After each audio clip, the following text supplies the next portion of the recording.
그리고 공급량은 이제 예전에 이제 공급량이 이렇게 있는데 제가 가장 많이 쓰는 게 인구수 곱하기 0.005거든요. 이게 어떻게 해서 나왔냐면 제가 뺐구나. 주택산업연구원에서, 지금은 이게 자료가 안 나오는데 옛날에 주택산업연구원에서 전국에 연간 필요한 주택수가 나왔어요. 거기서 그거를 하니까 거기서 그게 30몇만 가구인데 어쨌든 그거를 가지고 전체 가구수 나누기 인구수, 그러면 1인당 몇 채가 필요하다 이게 나오잖아요. 그 다음에 뭐 아파트 대 비아파트 이렇게 해서 나온 거예요. 그러니까 공급량이 우리가 이런 게 지인 차트를 보면 지인이라든지 아파트 실거래가라든지 이런 데서 수요량이 뭐 어떻게 측정되냐, 아까 인구수 곱하기 0.005 혹은 이제 멸실주택 막 이래 가서 구하는 공식이 있는데 요즘은 그걸 공식을 외울 필요가 없어요. 왜냐면 사이트에서 알려주기 때문에. 우리는 이제 이 사이트를 보면서 해석하는 능력이 더 중요해졌어요. 그래서 이 수요량 대비 공급이 많으면 공급 초과라고 부르고 더 많으면 공급 과잉, 여기는 공급 부족 이렇게 부르는 거예요. 공급이 작으면. 근데 이게 아까 보세요. 이게 안 맞아요.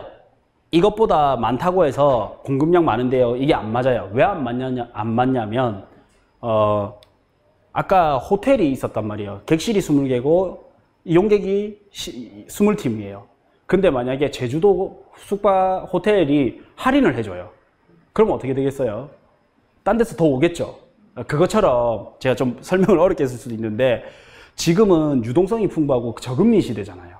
그러니까 이 공급이 많더라도 사고자 하는 수요의 에너지가 더 커진 거예요. 할인을 해주니까. 옛날에는 5억짜리 아파트에 3억 대출에 대한 이자가 지금은 뭐 7억짜리에 4억 이자가 더 쌀 수 있으니까. 그러니까 7억짜리를 살 수 있게 된 거지. 옛날에 5억짜리 사는 것보다 지금 7억짜리 사는 게 더 쉬워진 거예요. 그러니까 이 공급량이라는 게 금리나 유동성에 따라서 바뀐다. 그래서 이거는 1차 체크만 하는 거예요. 아, 공급이 많구나. 여기는 공급이 부족하구나. 1차 체크만 하는 거예요. 그리고 요거는 뭐 그냥 서울은 경기도의 영향도 많이 받기 때문에 서울 경기를 같이 볼 수도 있어요. 지인에서 그냥 이렇게 같이 볼 수도 있다. 그 다음에 입주 예정인 아파트들도 여기서 볼 수 있어요. 부동산 지인에서 그냥 똑같이. 부동산 지인 사이트에 들어와서 수요 입주에 들어오면 수요 입주만 전문으로 이렇게 보거든요. 그래서 플러스에 들어오면 이렇게 볼 수 있어요. 나중에 PDF 보면서 따라해 보시면 될 것 같아요. 그 다음에 이제 중요한 게 수요인데 결국에는 공급 대비 수요, 수요 대비 공급, 이걸 같이 봐야 돼요. 이 두 중에 이긴 쪽에 가격이 움직이거든요. 그래서 이제 단기적으로 수요가, 장기적으로 봤을 때 수요가 는다는 거는 일자리가 늘어난다든지 인구수가 는다든지 도시가 좋아져서 울산에 갔던 사람들이 교통이 좋아지니까 다시 부산으로 오고 싶어, 이런 것들이 장기적 수요가 늘어나는 거겠죠. 근데 단기적으로 매수 수요가 지금 현재 공급 대비 수요가 많다 작다를 한눈에 볼 수 있는 것들이 미분양이라든지 청약 경쟁률이라든지 매물 감소, 이런 것들이 있습니다. 매물이 감소하고 있다는 거는, 매매에 쌓여있는 매물이 감소하고 있다는 건 지금 사는 사람이 더 많다는 거죠. 내놓는 사람보다 사는 사람이 많다라는 거. 그 다음에 청약 경쟁률이 높다라는 거는 신축 아파트의 수요가 많다라는 거. 그 다음에 미분양이 많다라는 거는, 미분양이 많다라는 거는 지금 아파트가 분양이 안 됐다라는 거잖아요. 새 아파트가 분양이 안 됐어요. 그러면 구축 아파트는 더 안 되겠죠. 더 안 팔리겠죠. 새 아파트도 분양이 안 됐으니까. 그래서 미분양이 쌓여가면 구축 아파트는 더 타격을 받을 거고, 미분양이 감소하고 나면 이제 새 아파트가 없잖아요. 그러면 구축 아파트로 에너지가 올 거고. 그래서 이런 것들이 수요를 측정하는 지표. 근데 부동산 지인에 들어가면 이 4대 지표 해가지고 다 나와요. 얼마나 잘 돼 있어요. 근데 문제는 내가 이때까지 해석을 못했을 뿐이지. 그래서 공급량이 많더라도 미분양이 줄어들면 뭐냐면, 공급은 새 아파트를 공급하는 거잖아요. 근데 미분양은 새 아파트를 기준으로 분양이 많냐 작냐잖아요.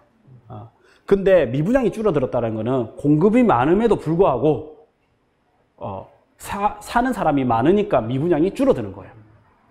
그래서 공급 차트와 미분양 차트를 같이 보면 한눈에 딱 보여요. 그래서 미분양이 감소하는 추세인지 얼만큼 줄어드는지 지금 이렇게 바닥이다 하면 부동산 하락장이 오기가 쉽지는 않아요. 그래서 자, 그 다음에 이제 거래량이라는 지표가 있는데 이게 엄청 이제 딱 잘 해놨거든요. 여기 보면 면 단위로 표시한 게 뭐냐면요, 월 평균 전체 10년 평균 거래량이거든요. 10년 평균 거래량인데 왜 이렇게 했냐면 여기 보시면 여기에 톱니바퀴처럼 이렇게 돼 있잖아요. 이게 왜 이러냐면 지난달에 보니까 울산을 보니까 거래량이 많이 없어요. 그럼 왜 없냐? 이사철이 아니니까. 근데 사람들은 그걸 모르고 울산이 하락기인가? 이래 생각하는 거예요. 이제 많이 오르고 떨어지는갑다 생각할 수 있는 거예요. 그래서 딱 보니까 이제 가을장이 되면서 이사철이 되잖아요. 올라가요. 가면 상승인가? 이래 되는 거예요.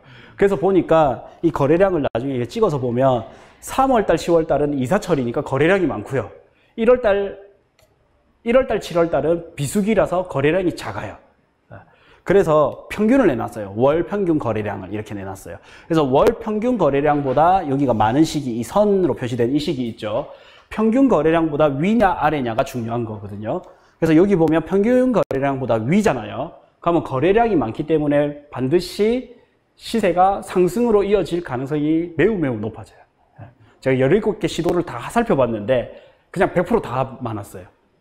그냥 특히 첫 번째 거래량이 이렇게 평균 거래량보다 높을 때 있죠. 이게 좀 다다닥 이래 되면 여기가 2014년인데 보시면 14년이죠. 거래량이 평균 거래량보다 딱 높아지면 어떻게? 상승으로 쭉 가더라고요. 근데 요때는 보시면 거래량이 바닥을 찍고 조금 올라가기는 했지만 평균 거래량을 돌파하지는 못했죠. 요때는 조금 더 기다려야 되더라고요. 좀 안정선을 찾자면. 네. 근데 평균 거래량을 돌파하고 나면 안정적으로 시장이 이제 상승으로 전환되는 시기. 그래서 거래량이 엄청 중요했어요. 그리고 하락장 때도 지금은 서울은 정책 때문에 왜곡이 됐는데 원래 하락장은 어떠냐면 가격은 조금씩 오르는데도 불구하고 거래량이 이제 안 받쳐주는 거예요. 그게 무슨 소리냐.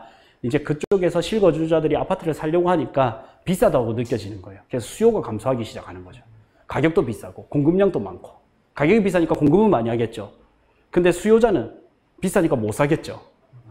그러니까 이제 하락장으로 올 가능성이 높고 근데 하락장은 완전 맞추기는 힘들더라고요. 아직까지.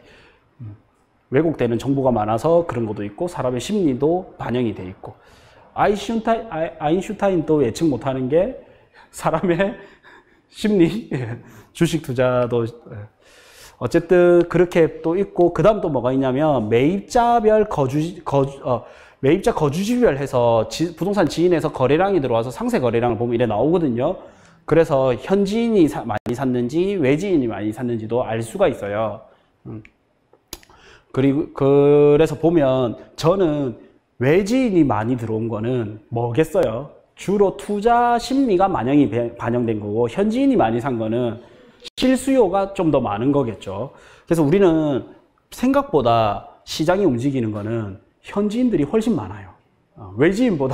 외지인이 투자해서 저도 처음에는 투자자들이 싹 들어갔으니까 가격이 많이 올랐지 이렇게 생각을 했었거든요. 근데 데이터를 놓고 딱 해석을 해보니까 외지인이 들어왔다고 해서 움직이는 폭은 크진 않아요.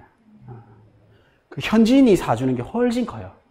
그래서 아파트 시장이라는 거는 주택 시장이라는 거는 무슨 세력이 움직일 수 없는 거구나. 정말 그거는 미세한 폭이구나. 그래서 내가 세력의 주도자가 돼서 돈을 벌어야지 이거는 틀린 생각.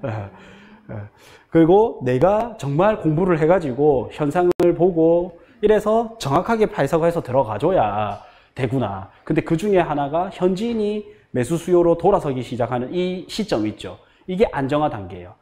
딱 2번 정도 제가 찾았는데 외지인이 현지인보다 거래량이 많았던 적이 있어요. 그때가 어디냐면 거제도가 한 번이 있었고 청주가 한 번이 있었어요. 그 아니나 다를까 올랐다가 바로 이제 좀 주춤해졌었거든요. 물론 청주 같은 경우는 규제 지역도 있었지만 그래서 외지인이 들어가는 걸 보고 들어갈 필요는 없어요. 외지인들은 어떠냐면요. 예전에 해운대가 많이 올랐잖아요. 급등을 하고 나니까 해운대 중에서 좀 싼 데가 좀 괜찮으면서 입지 좋으면서 싼 데가 어디지 하면서 자동 신도시를 봤단 말이에요.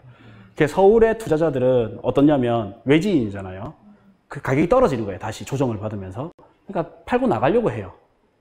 근데 현지인은 떨어져도 못 팔아요. 그러니까 현지인이 사는 게 안정적인 시장이단 말이에요. 살 때도 현지인이 사줘야 되고 팔 때도 현지인이 들어간 쪽이 안전하단 말이에요. 그래서 거래량을 볼 때도 현지인 거래량이 많은지 외지인 거래량이 많은지. 네.